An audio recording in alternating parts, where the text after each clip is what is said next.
La forêt était dense, un véritable labyrinthe végétal où les branches et les feuillages s'entremêlaient, formant une voûte au-dessus de moi. Je m'y étais aventuré seul, désireux de me perdre dans la nature, loin du tumulte quotidien. La tranquillité environnante m'avait d'abord enveloppé comme une couverture rassurante, chaque craquement de brindilles sous mes pieds résonnant dans le silence, me rappelant que j'étais loin de la civilisation. Mais, très vite, cette quiétude s'était effacée lorsqu'un parfum âcre avait saturé l'air. Au début, ce n'était qu'un léger picotement dans mes narines, un soupçon de brûler. Puis, le goût de la fumée avait envahi ma gorge, tandis que le ciel commençait à se teinter d'un gris tourmenté. C'est là que je l'avais vu, un panache de fumée noire qui s'élevait à l'horizon, avalant le bleu du ciel. La chaleur se faisait plus intense, même à cette distance, comme si l'air lui-même vibrait d'anxiété. La peur s'était immiscée dans mon esprit, une peur primitive qui me hurlait de fuir. Pourtant, j'étais resté figé, mes pensées se bousculant pour trouver un plan. Un incendie de cette ampleur progressait vite, et je devais trouver une sortie avant qu'il ne m'engloutisse. Je fis volte-face, prêt à rebrousser chemin, lorsque je l'entendis. Un cri déchirant qui semblait surgir de l'enfer lui-même. Mon cœur s'accéléra, comme s'il essayait de me propulser hors de la forêt avant que le feu ne m'enferme. Mais ce cri, si désespéré, si chargé de peur, ne me quittait pas. Il venait de quelque part à l'ouest, un peu plus loin à travers les arbres. J'hésitais un instant, la logique me criait de continuer, de courir sans me retourner. Mais l'idée de laisser une personne, un enfant à en juger par la voix, derrière moi, était insupportable. Je changeai alors de direction et me mis à courir, mes pieds s'enfonçant dans le sol inégal.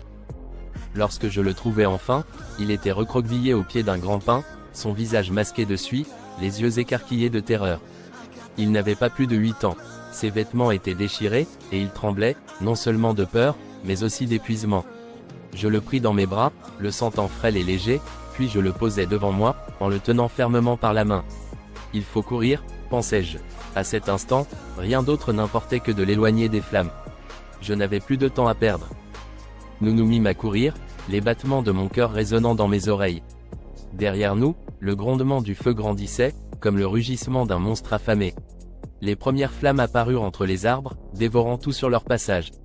Je tirai l'enfant plus près de moi, le sentant trébucher à chaque foulée. Nous prîmes un sentier sur notre gauche, mais il était déjà englouti. Les flammes avaient bondi à une vitesse que je n'aurais jamais cru possible. Nous dûmes faire demi-tour, chercher un autre passage, comme des animaux traqués. Chaque inspiration devenait une épreuve. La fumée s'épaississait, se refermant autour de nous comme un étau, étouffant chaque bouffée d'air que nous tentions de prendre. Mes poumons brûlaient, ma gorge était sèche. J'arrachai un morceau de ma chemise et l'enroulai autour du visage de l'enfant, puis autour du mien. Cela n'empêchait pas la fumée de s'infiltrer, mais c'était mieux que rien. Nous trébuchâmes alors sur une pente rocailleuse que je n'avais pas vue venir. Le sol s'effondra sous nos pieds, nous projetant dans le vide. La chute fut brève mais brutale, et nous atterrîmes en contrebas. La douleur fulgura dans mon bras gauche, une brûlure aiguë qui irradia jusqu'à l'épaule. Mais je ne pouvais pas m'attarder à l'examiner. L'enfant avait été projeté un peu plus loin. Je rampais vers lui, chaque mouvement envoyant des vagues de douleur dans mes membres. Il était conscient, mais secoué. Je le relevai, le prenant sous mon bras valide, et nous continuâmes.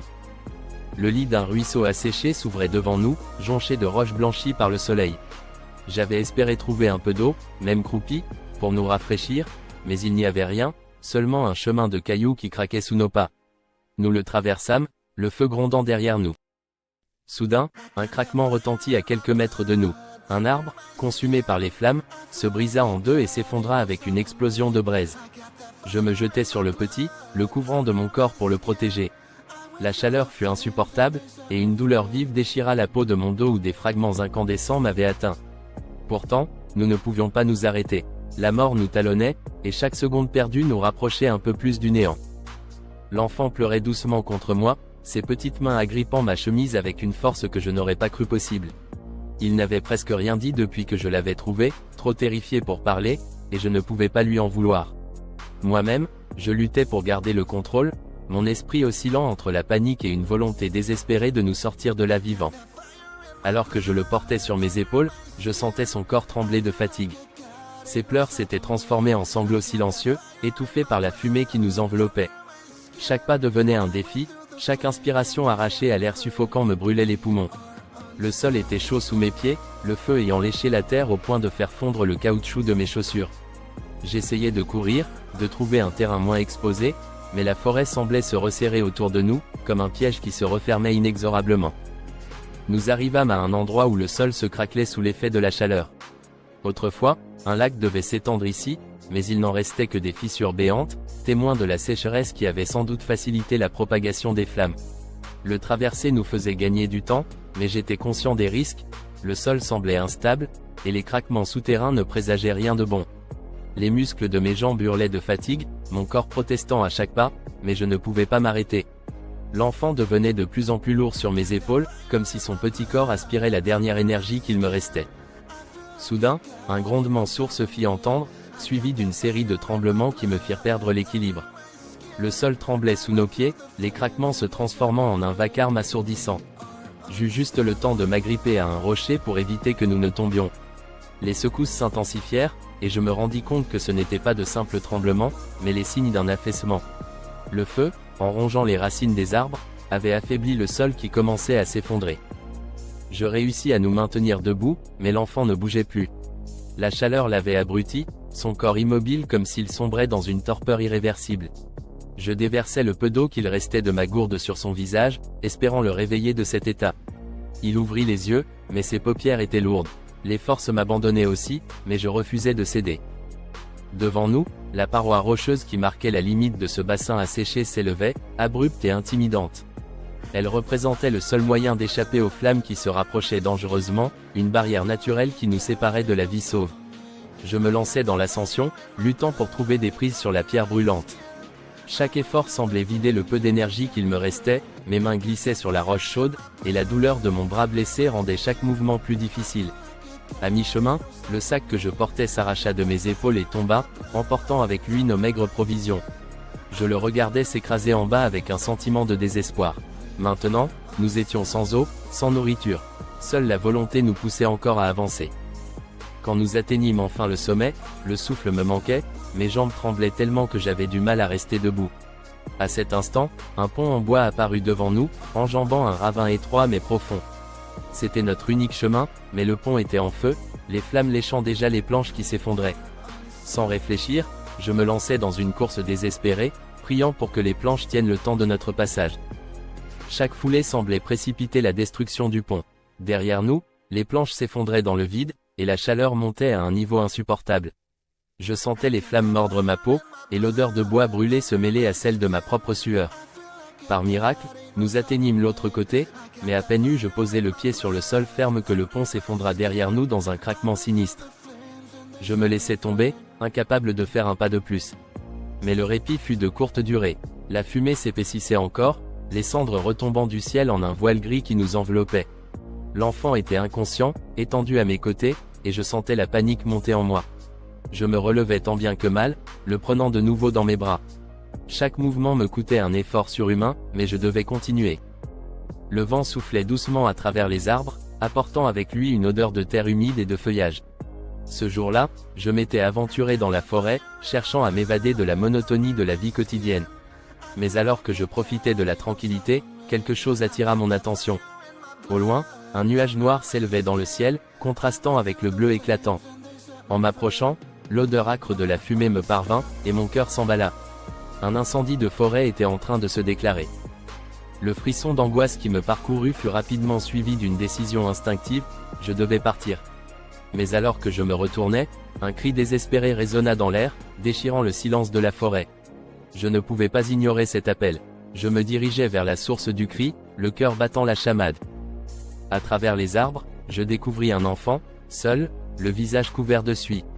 Ses yeux, remplis de peur, cherchaient désespérément une issue.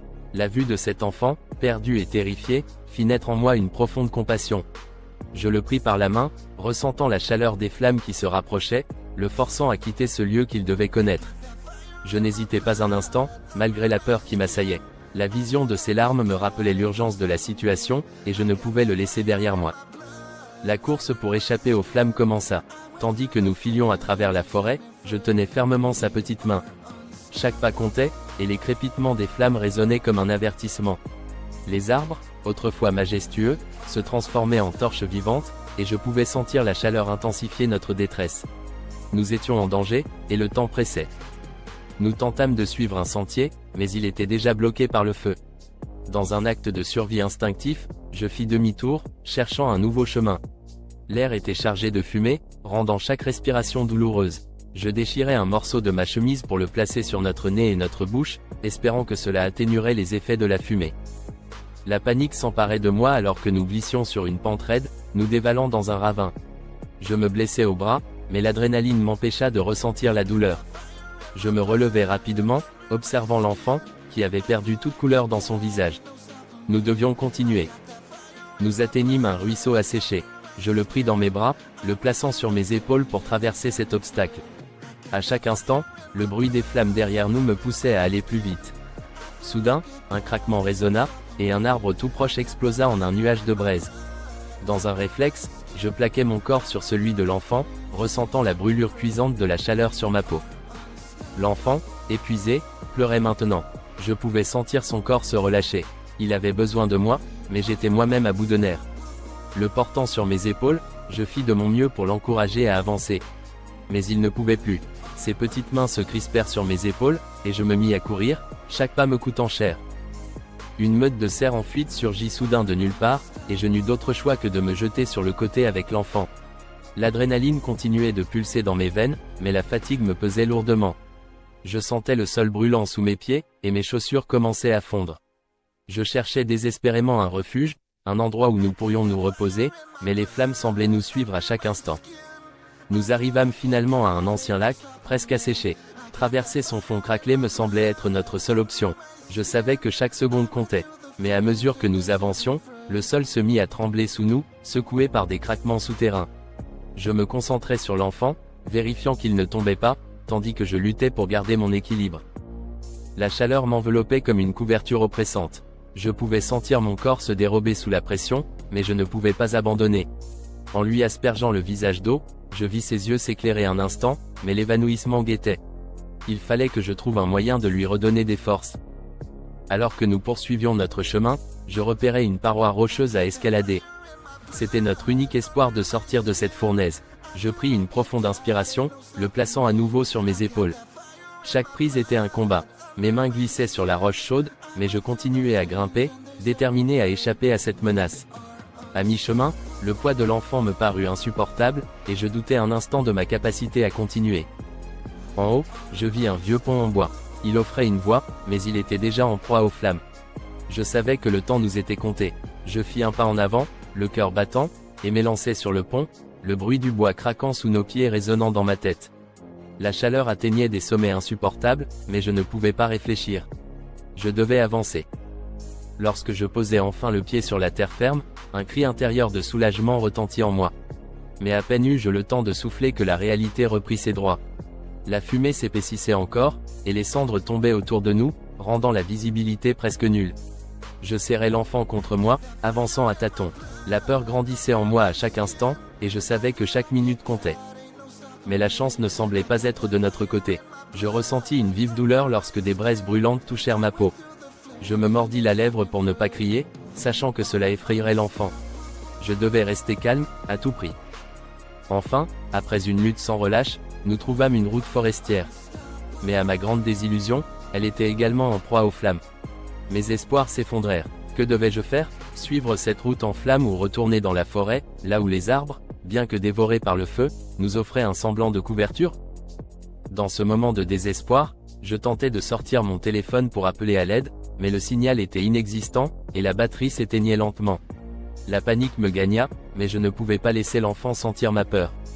Je devais être fort pour lui.